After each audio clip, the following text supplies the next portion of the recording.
Hi, I'm Jonathan, and welcome to Night 2 Wrestlemania Results and Review.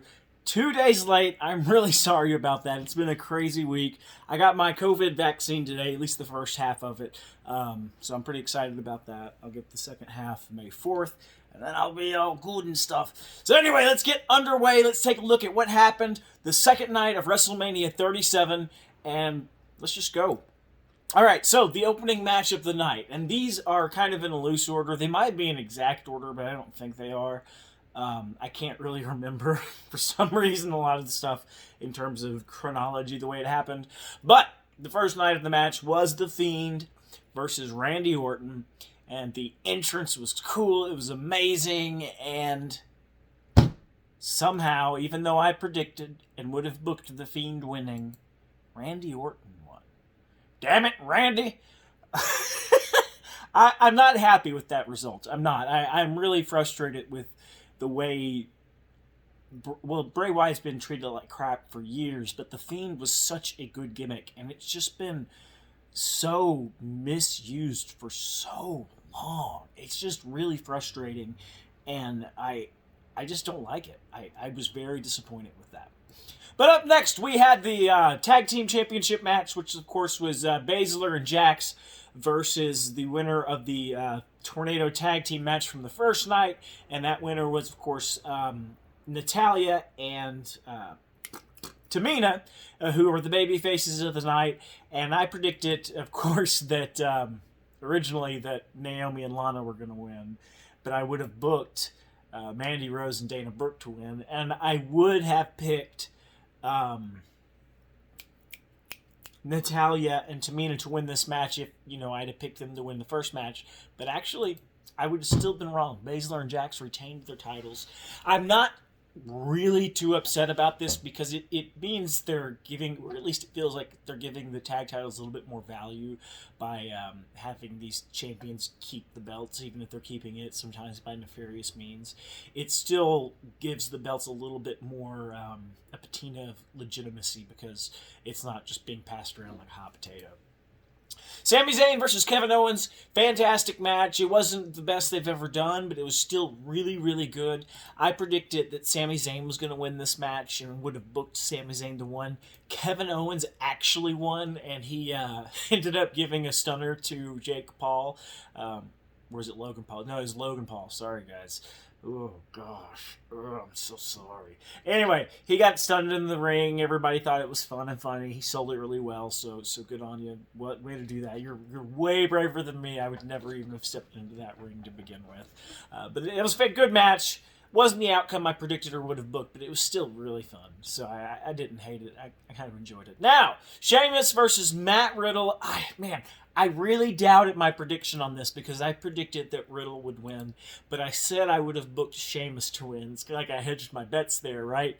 And actually, Sheamus won. I was honestly shocked when he won the match and walked out with the United States Championship, but I was not displeased. It was a solid match.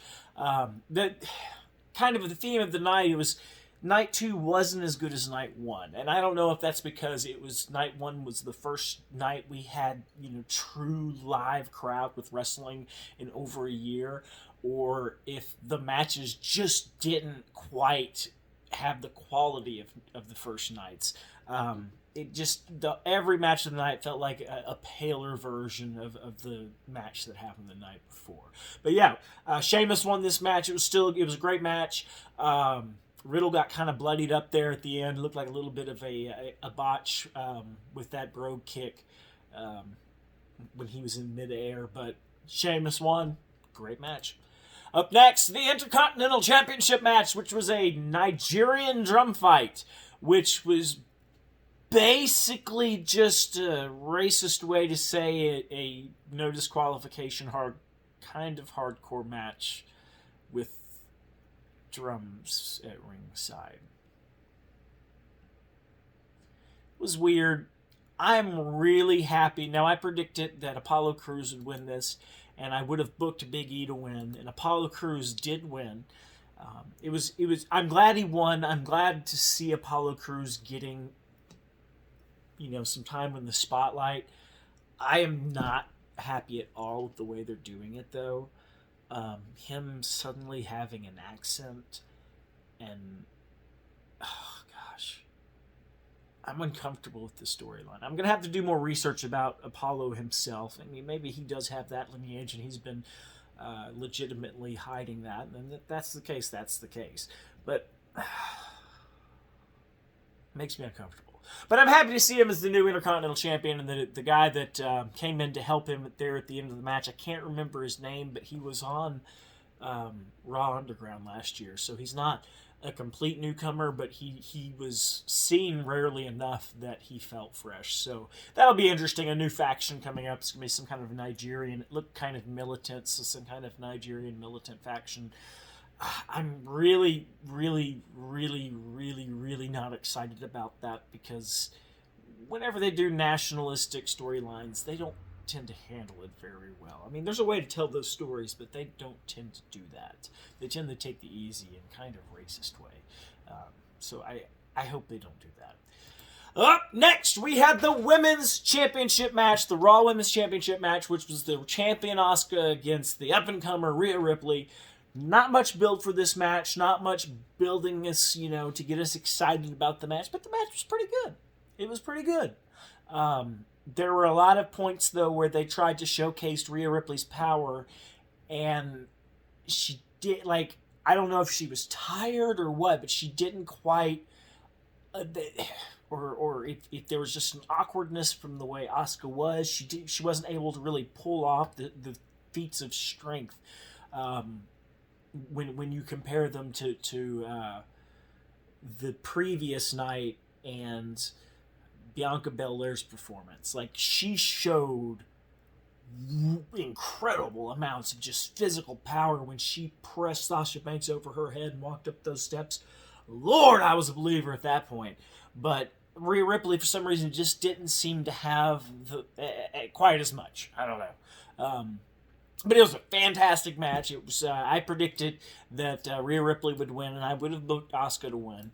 Rhea Ripley did win, and it was still a great outcome. It was fun to watch, to see this new star get her WrestleMania moment. I wish Asuka could have a WrestleMania moment at some point, because she really deserves one. She has been one of the MVPs of the COVID era, especially when things started before they had the Thunderdome and stuff like that.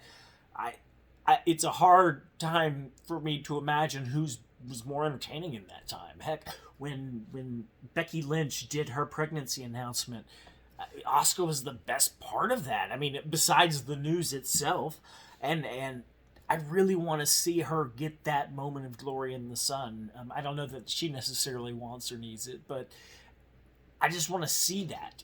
And this, it didn't happen tonight, and that I don't like that. But congratulations to Rhea Ripley, and I'm glad that if anybody was going to win over Asuka, that it was her, and I think that was a great outcome. Now on to the triple threat main event: Universal Champion Roman Reigns against Daniel Bryan against Edge. I predicted Roman Reigns was going to win. I would have booked Roman Reigns to win. And Roman Reigns won that match. And that was the only outcome that could happen. Once they booked those two baby faces in there, they really kind of booked themselves into a corner, because you couldn't have... I mean, all three of these wrestlers were kind of miracle return stories in one way or another. No one expected Daniel Bryan to wrestle again, or Edge. And there was a little bit of doubt for a while about Roman Reigns' life with leukemia. So you had these three different people who have that story, so that doesn't give anyone really an edge. Edge did have the most recent and freshest story, I think, and he had the strongest likelihood of winning that match. And when the lights came on and he came out, I started having my doubts, because the crowd reaction was so big, the entrance was so big. I was like, I don't know, he might win this match. He didn't, and the way they ended the match was so perfect, because Roman Reigns didn't pin Daniel Bryan, Roman Reigns didn't pin Edge. He pinned them both at the same time. Daniel Bryan was laying on his back, and he draped Edge over him, so his shoulders were also flat on the mat, and then he kind of, leaned on both of them to get the pin on both of them, which means that neither one of them can say, oh, well, Roman Reigns didn't beat me, and, demand a rematch or something. No, he clearly beat both of them, and if one of the baby faces would have won, it would have completely delegitimized Roman Reigns, because either he would have been beaten or he would have lost the championships without even having any say in that ending. So if Daniel Bryan would have pinned Edge, well, Roman Reigns wasn't a part of that end, so then he would be saying, oh, well, he didn't beat me, I'm still the champ, which would delegitimize the babyface champion. But if he got beat, that would delegitimize his entire push. So this was really the only outcome there could be for that match. And as the match unfolded, that really kind of dawned on me that storyline-wise, that was really the only direction they could go and have something satisfying coming over the next pay-per-views as we build for SummerSlam. Well, that'll do it. Thanks for watching. I hope you enjoyed it. I hope you enjoyed watching wrestling live in front of an audience again as much as I did. And I hope that this COVID thing starts to really subside as we start getting more and more vaccinated and smarter about this, and we can all start going to wrestling shows again. I want that so bad, guys. So please be safe. Take care of yourselves. Take care of each other. And keep collecting, keep watching, keep telling stories, keep listening to the stories. And until next time, I'm Jonathan. We'll see you then.